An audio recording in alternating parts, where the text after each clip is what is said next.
গুরু পূর্ণিমা, তাই সকল গুরুর উদ্দেশ্যে আমার রইল শত কোটি প্রণাম। গুরু হিসাবে যাদেরকে মেনে এসছি তাদের নাম না বললেই নয়। আমার জীবনে প্রথম গুরু হচ্ছে আমার বাবা, মা, আমার মাসি, শ্বশুর শাশুড়ি, তার সাথে রূপক। আর আমার গুরুদেব তো রইলই।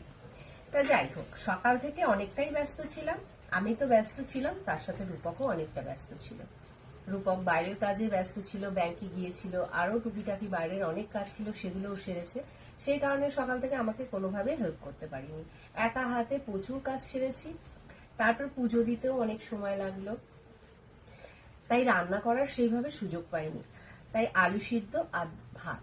আজকে গুরু পূর্ণিমা বলে নিরামিষেরই আয়োজন করেছি। আর আলু সিদ্ধ ভাত, সাথে রেখেছি মিষ্টি দই। তা আজকে কিন্তু ছেলে টু শব্দটিও করেনি, চুপচাপ খেয়ে নিয়েছে। দেখেছে মা সকাল থেকে অনেকটাই ব্যস্ত ছিল। টু শব্দটা করে দে। না, ওই টু শব্দ আর ওই টু শব্দ দুটোর মধ্যে আলাদা ব্যাপার। তা চলো বন্ধুরা, অনেক বেলা হয়েছে, খাওয়া দাওয়া করিনি।